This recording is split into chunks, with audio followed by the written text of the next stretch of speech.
네, 오늘은 이제 낙원과 안식에 대해서 공부할 텐데요. 저번에 드린 강의의 계획서에는 오늘이 이제 교회사 한다고 했는데 낙원과 안식을 먼저 하도록 하겠습니다. 교회사는 뒤로 하도록 하고 오늘 볼 강의는 낙원과 안식인데 먼저 낙원 유입을 나눠드리는 낙원 있죠? 먼저 보시면 됩니다. 네, 낙원은 기쁠 낙자의 동산원이라는 말인데요. 기쁨의 동산이라는 의미입니다. 그리고 에덴은 진영인데 기쁨 또는 즐거움이라는 의미입니다. 두 곳의 이름은 동일하게 기쁨의 동산이라는 의미를 가지고 있습니다. 그러니까 표현은 다르지만 똑같이 낙원이라는 의미를 가지고 있는 것입니다. 하나님께서는 두 종류의 세계를 창조하셨다. 두 종류의 세계는 유형의 세계와 무형의 세계다. 보이는 세계는 물질적인 세계이고 보이지 않는 세계는 영적인 세계를 말한다. 하나님께서 만드신 두 종류의 세계에는 각각의 낙원이 있었다. 그것은 물질적인 세계의 낙원 에덴과 영적인 세계의 낙원 천국이다. 성경의 저자들은 두 곳을 다 같이 낙원이라고 하였다. 네, 하나님께서는 태초에 두 종류의 세계를 창조하셨습니다. 두 종류의 세계는 물질적인 세계 그리고 영적인 세계를 창조하셨습니다. 거기에 각각의 낙원도 만드셨는데 물질적인 세계의 낙원 에덴, 영적인 세계의 낙원 천국입니다. 아까 말씀드린 대로 낙원과 에덴은 같은 의미를 갖고 있고 그렇기 때문에 성경의 저자들이 두 곳을 다 같이 낙원이라고 했습니다. 골로새서 1장을 권사님께서 한번 읽어주실까요? 거기 적혀 있습니다. 여인물에 적어놨습니다. 골로새서 1장 16절 만물이 그에게 창조되되 하늘과 땅에서 보이는 것들과 보이지 않는 것들과 혹은 보좌들이나 주관들이나 정사들이나 권세들이나 만물이 다 그로 말미암고 그를 위하여 창조되었고. 아멘. 여기서 첫 줄에 보이는 것들과 보이지 않는 것들, 보이는 것이 물질 세계를 말하는 것이고요. 보이지 않는 것들이 영적 세계를 말하는 것입니다. 이제 성경의 저자들은 두 곳을 다 같이 낙원이라고 한다고 말씀드렸습니다. 그러면 어디에서 그렇게 언급을 했는지 보겠습니다. 먼저 구약 성경에서 언급된 낙원은 아담과 하와가 거주했던 에덴 동산과 하나님이 계신 곳을 함께 가리킨다라고 했습니다. 창세기 2장 집사님께서 한번 읽어주시죠. 창세기 2장 8절 여호와 하나님이 동방의 에덴의 동산을 창설하시고 그 지으신 사람을 거기 두시고. 네. 아멘. 여기서 말하는 동방의 에덴, 지상 낙원, 물질 낙원인 에덴을 말하는 것이고요. 그 다음에 에스겔 28장 계속해서 읽어주십시오. 내가 옛적에 하나님의 동산 에덴에 있어서 각종 보석 곧 홍보석과 황보석과 금광석과 황옥과 홍마노와 창옥과 청보석과 남보석과 홍옥과 황금으로 단장하였으며. 네, 거기까지 읽어주시겠습니다.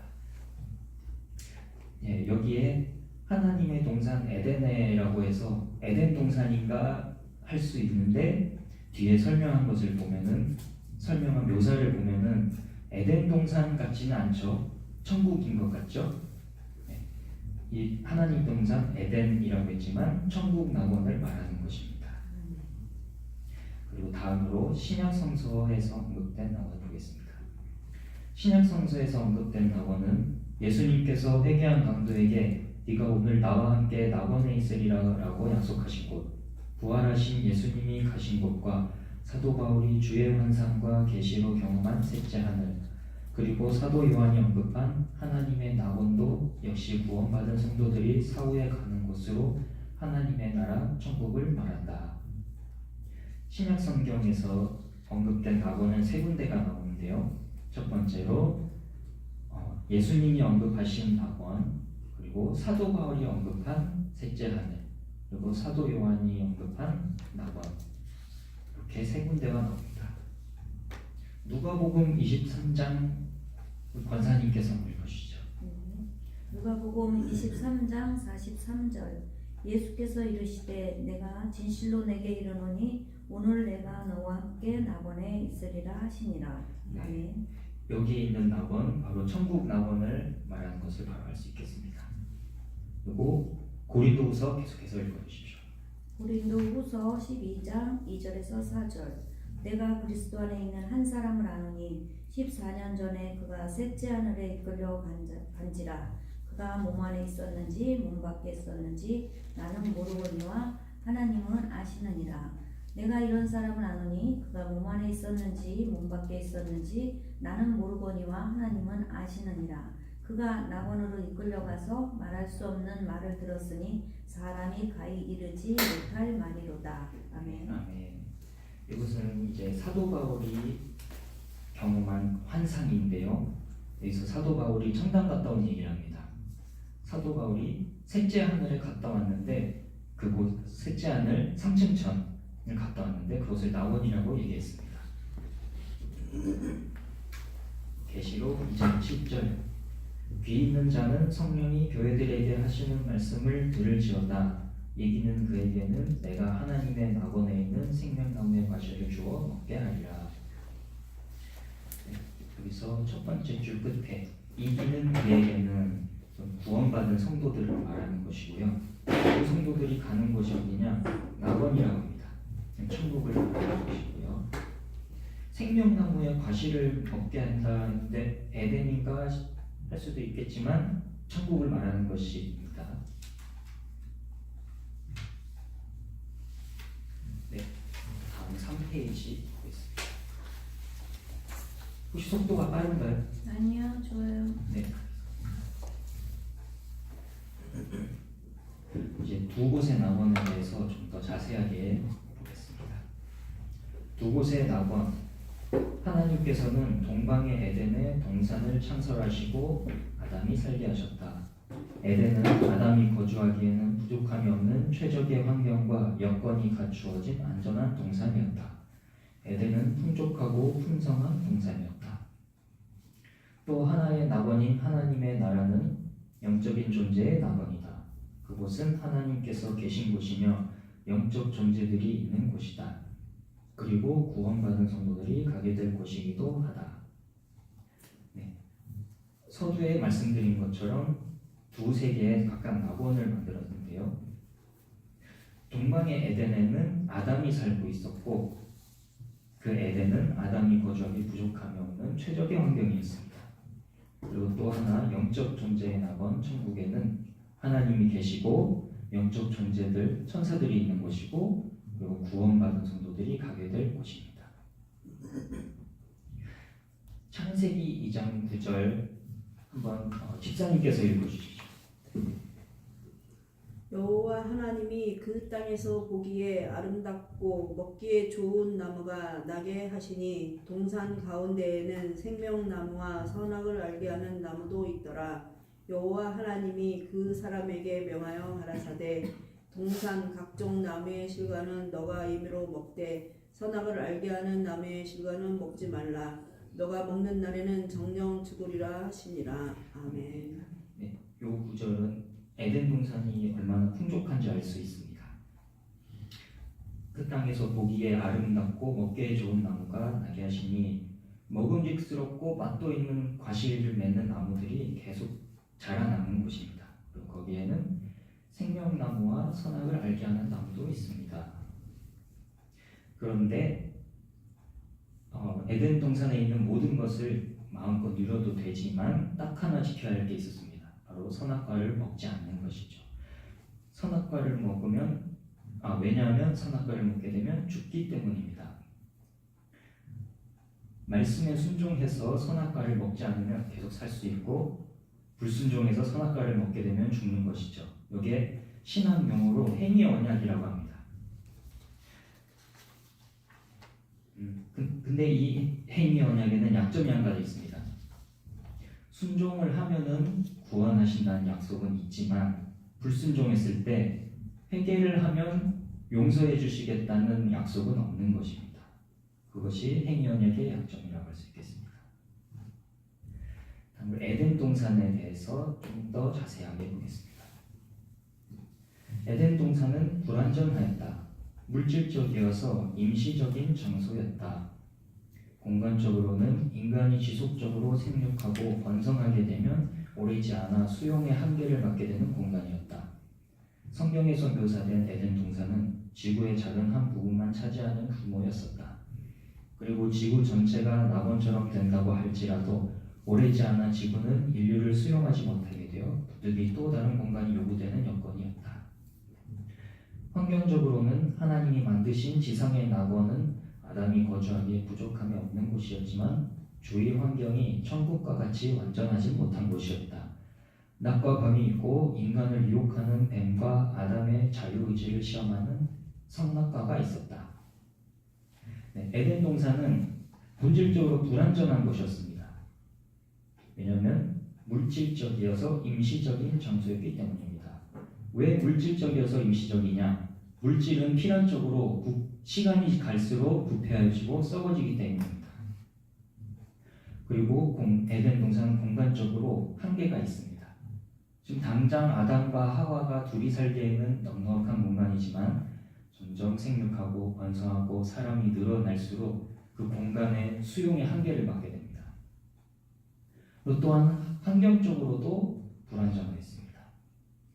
아담이 거주하기에 부족함이 없는 곳이지만 그곳에는 치명적인 약점이 하나 있습니다. 그것은 바로 아담을 끊임없이 유혹하는 뱀의 유혹이 있고 아담의 자유의지를 시험하는 선악과가 있기 때문입니다. 계시록 21장 5절을 권사님께서 한번 읽어주시죠. 계시록 21장 5절 보좌에 앉으신 이가 이르시되 보라 내가 만물을 새롭게 하노라 하시고 또 이르시되 이 말은 신실하고 참되니 기록하라 하시고. 아멘. 또 왜 임시적인지 알 수 있는 구절입니다. 이르시되 보라 내가 만물을 새롭게 하노라 하시고, 요 말은 곧 만물을 새롭게 하노라, 이전 것들은 다 없어진다는 얘기입니다. 다 없어지고 새롭게 한다는 뜻입니다. 다음으로 천국에 대해서 보겠습니다. 천국은 완전하고 영원하며 그리고 영적인 곳이다. 규모의 면에서 사도 바울은 상상을 초월한 규모여서 정확히 묘사할 수 없을 정도라고 하였다. 환경적인 면에서도 에덴과는 달리 인간을 유혹하는 뱀 같은 존재가 없고 낮과 밤이 없는 영원히 밝은 곳이다. 또한 인간의 자유의지를 시험하는 선악과 같은 것도 없다. 오히려 인간의 연약함을 도우시는 예수님의 영원한 중보가 있는 곳으로 천국은 죄와 죽음과 모든 종류의 불행과 저주가 없는 곳으로 묘사되었다. 천국은 에덴 동산과 달리 완전한 곳이었고요. 물질적이어서 임시적인 에덴과는 달리 영원한 곳이며 그리고 영적인 곳입니다. 공간적으로도 한계가 있는 에덴과는 다르게 사도 바울이 말한 것처럼 상상을 초월한 규모입니다. 환경적인 면에서도 아담을 유혹하는 뱀 같은 존재가 없고 자유의지를 시험하는 선악과도 없습니다. 그 중에 천국이 가장 좋은 이유가 한 가지 있습니다. 바로 천국에는 예수님이 계시기 때문입니다. 천국에서 예수님이 우리 연약한 인간을 위해서 영원한 중보가 되어 주시기 때문에 천국이 가장 좋은 곳입니다. 네. 히브리서 7장 24절 집사님께서 읽으시죠. 예수는 영원히 계심으로 그 제사 직분으로 갈리지 아니하나니. 네, 히브리서 10장도 읽어주세요. 10장 12절 오직 그리스도는 죄를 위하여 한 영원한 제사를 드리시고 하나님 우편에 앉으사. 네. 이 구절을 통해서 알 수 있는 것은 에덴 동산은 예수님이 안 계시지만 천국은 예수님이 우리를 위한 영원한 제사장으로 계셔서 우리를 위해 영원히 중보하시기 때문에 우리의 안전이 영원히 보장된다는 것을 알 수 있습니다. 계시록 21장 4절 모든 눈물을 그 눈에서 씻기심에 다시 사망이 없고 애통하는 것이나 곡하는 것이나 아픈 것이 다시 있지 아니하리니 처음 것들이 다 지나갔음이로라. 처음 것들이 다 지나갔음이로라 라고 했습니다. 지상에서의 안 좋았던 것들은 이제 없는 것이고 천국으로 변화되는 것입니다. 하나님께서는 장차 구원받은 성도들의 영원한 안식의 초소로 영원전부터 계획하신 곳은 처음부터 천국이었다. 예수님께서는 마태복음 25장 34절에서 성도들이 영원히 거할 초소에 대하여 지상이 아니라 창세로부터 이미 예비된 곳이 있었음을 말씀하셨다. 성도의 영원히 거할 초소는 처음부터 에덴 동산이 아니었던 것이다. 읽어보신 대로 인간이 거할 안식의 초소는 처음부터 에덴 동산이 아니었고 창세전부터 예비된 천국이라고 말씀하신 것입니다. 마태복음 25장 34절 권사님께서 읽어주실까요? 마태복음 25장 34절 그때의 임금이 그 오른편에 있는 자들에게 이르시되 내 아버지께 복받을 자들이여 나와 창세로부터 너희를 위하여 예비된 나라를 상속하라. 아멘. 네, 요거는 예수님께서 하신 말씀인데요. 복받을 자들이여, 복받을 자들이란 말은 예수 믿고 천당 갈 사람들인데 이 사람들이 갈 곳은 창세 전부터 이미 예비되었다 했습니다. 네, 이것은 아까 말씀드린 대로 에덴 동산이 아니고 천국을 말하는 것입니다. 다음 안식 파트 보겠습니다.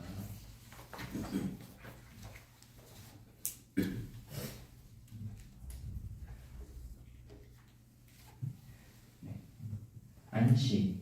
아담도 범죄하기 전에는 영원한 안식을 누리는 영생의 존재였다. 하나님께서도 창조를 마치시고 7번째 되는 날에 안식하셨다. 아담도 안식하는 존재였고 하나님께서도 안식하시는 존재이십니다. 그런데 아담과 하나님의 안식에는 큰 차이점이 있습니다. 하나님의 안식은 스스로 누리시는 영원한 안식이다.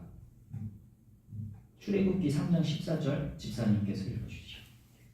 하나님이 모세에게 이르시되 나는 스스로 있는 자니라. 또 이르시되 너는 이스라엘 자손에게 이같이 이르기를 스스로 있는 자가 나를 너희에게 보내셨다 하라. 하나님은 안식을 스스로 누리시는 분이십니다. 그게 어떻게 가능한가 이 구절을 보면 알 수 있습니다. 왜냐하면 하나님은 스스로 있는 자이시기 때문에 스스로 안식하실 수 있는 것입니다. 이것이 하나님의 속성인데요. 속성 중에 하나인데요. 스스로 하시기 때문에 하나님이 신이신 것이고 스스로 하실 수 있기 때문에 하나님께서 완전하신 것입니다. 다음으로 아담의 안식은 하나님으로부터 은혜로 주어진 것이다. 모든 피조물들은 존재의 시작이 있는 것이어서 피조물들의 안식은 피조된 때로부터 시작될 수밖에 없다. 하나님께서는 안식을 스스로 누리시는데 아담의 안식은 하나님께로부터 받을 수밖에 없습니다. 그리고 피조된 존재이기 때문에 피조된 때로부터 안식이 시작됩니다.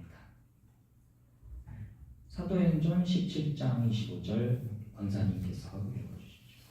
사도행전 17장 25절 또 무엇이 부족한 것처럼 사람의 손으로 섬김을 받으시는 것이 아니니 이는 만민에게 생명과 호흡과 만물을 친히 주시는 자이시라. 아멘. 네, 두 번째 줄에 생명과 호흡과 만물을 친히 주시는 자이시니라. 이 말이 바로 안식을 주셨다는 의미인데 왜 그러냐 하면 안식이 없는 곳은 생명이 있을 수 없기 때문입니다.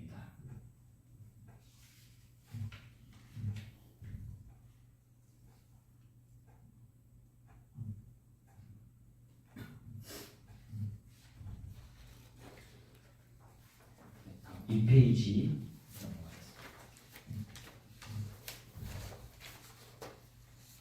아담의 안식에 대해서 좀 더 보겠습니다. 하나님께서는 인간을 창조하시고 그에게 안식의 삶을 누리도록 하셨다.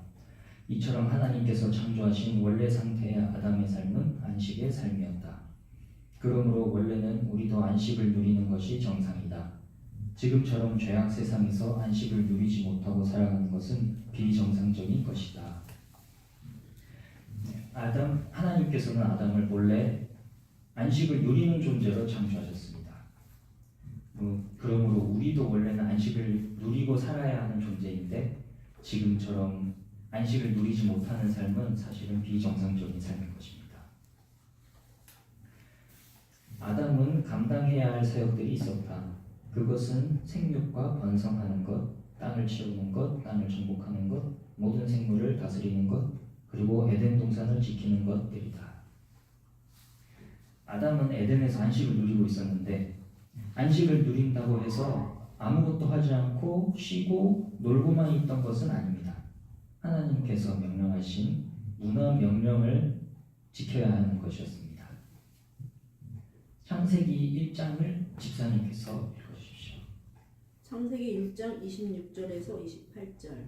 하나님이 가라사대 우리의 형상을 따라 우리의 모양대로 우리가 사람을 만들고 그로 바다의 고기와 공중의 새와 육축과 온 땅과 땅에 기는 모든 것을 다스리게 하자 하시고 하나님이 자기 형상 곧 하나님의 형상대로 사람을 창조하시되 남자와 여자를 창조하시고 하나님이 그들에게 복을 주시며 그들에게 이르시되 생육하고 번성하여 땅에 충만하라 땅을 정복하라 바다의 고기와 공중의 새와 땅에 움직이는 모든 생물을 다스리라 하시니라.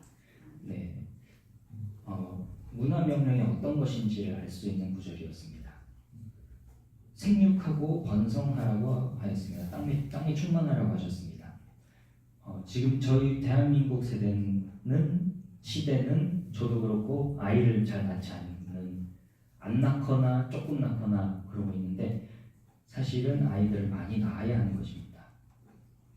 그리고 땅을 정복하라고 하셨습니다. 환경을 파괴하는 것은 잘못된 것인데 환경을 개선하고 가꾸고 발전시켜야 하는 것입니다. 다음으로 하나님의 안식을 보겠습니다. 안식의 히브리어 원어는 샤바트라고 읽습니다. 이 샤바트의 의미는 그치다, 끝내다, 그리고 멈추다입니다. 쉰다, 그리고 휴식하다는 부차적인 의미입니다. 첫째, 창조의 사역 등으로 인해 피곤하셔서 휴식하신 것이 아니다. 하나님께는 어떠한 일들도 힘드시고 고통스러운 노동이 아니다. 그러므로 회복을 위한 쉼이 필요하지 않으시다. 피곤하셔서 쉬신다는 것은 하나님의 완전하심에 배치된다. 하나님은 완전하셔서 피곤하심이 없으시기 때문이다. 네. 하나님께서 창조 후 7일째 안식하셨다는 것은 아까 원어적 의미를 살펴본 대로 힘드셔서 안식하신 것이 아닙니다. 힘들어서 쉬려고 휴식하려고 안식하신 것이 아닙니다. 창조 사역을 마치고 끝냈다는 의미로 안식하신 것입니다.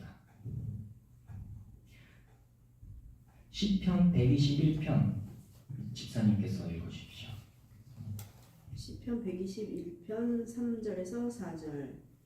여호와께서 너를 실족하지 아니하게 하시며 너를 지키시는 이가 좋지 아니하시리로다. 이스라엘을 지키시는 이는 졸지도 아니하시고 주무시지도 아니하시리로다. 네. 아까 말씀드린 대로 하나님께서는 피곤하신 분이 아니십니다. 인간은 하루 동안 활동을 하고 나면 피곤해서 자야 됩니다. 하지만 하나님께서는 피곤하시지 않기 때문에 주무실 필요도 없는 것입니다. 이사야 40장 28절 권사님께서 읽어주세요. 이사야 40장 28절 너는 알지 못하였느냐 듣지 못하였느냐 영원하신 하나님 여호와 땅 끝까지 창조하신 이는 피곤하지 아니하시며 곤비하지 않으시며 명철이 한이 없으시며. 아멘. 하나님께서는 큰 일을 하든 작은 일을 하든 세상을 창조하시고 나셔도 힘드시지 않습니다. 피곤하지 않으시고. 둘째, 아무 일도 하지 않는 무활동이 아니다. 하나님께서는 영원히 일을 하시는 분이시다. 창조를 마치신 후 안식하신 7번째 날에도 그가 만드신 피조물을 보존, 협력, 통치하시는 등의 일을 하신다. 인간을 구속하시고 인도하시는 등의 일들을 안식일에도 멈추지 않으신다. 읽어본 대로 아무 일도 하지 않는 것이 아닙니다. 일곱째 날에 안식하신 것이 쉰 게 아니고 휴식한 것이 아니고 창조 활동을 끝냈기 때문입니다.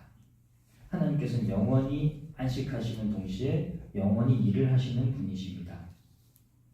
지금 현재도 하나님께서는 안식하시는 동시에 그가 만드신 피조물을 보존하시고 협력하시고 통치하시는 등의 일을 하십니다. 보존하고 협력하고 통치한다는 것을 이제 신학용어로 섭리라고 합니다. 히브리서 4장 10절 집사님께서 읽어주시죠. 이미 그의 안식에 들어간 자는 하나님이 자기 일을 쉬심과 같이 자기 일을 쉬느니라. 이미 그의 안식에 들어간 자는 이 안식은 천당을 말합니다. 천당에 들어간 사람은 하나님처럼 쉰다고 합니다. 그리고 제가 조금 전에 말씀드렸듯이 천당에서 아무 일도 안 하는 것은 아닙니다. 요한복음 5장 권사님께서 읽어주세요. 요한복음 5장 16절에서 17절. 그러므로 안식일에 이러한 일을 행하신다 하여 유대인들이 예수를 박해하게 하는지라. 예수께서 그들에게 이르시되 내 아버지께서 이제까지 일하시니 나도 일한다 하시매. 아멘. 네, 이 구절은 예수님께서 안식일 날 일하실 때의 상황인 구절이고요. 네, 안식일 날을 사람들이 일을 안 하는 게 안식이고 쉬는 걸로 알고 있는데, 안식일에는 세상적인 일을 안 해야 하는 것은 맞지만 선한 일은 해야 합니다. 선한 일 그리고 부득이한 일은 해야 하는 것입니다.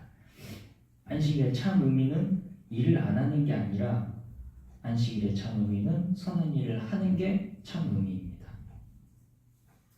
셋째, 모든 안식의 원형이다. 하나님께서는 자신이 안식하신 것을 근거로 그날을 복되고 거룩하게 하셨다.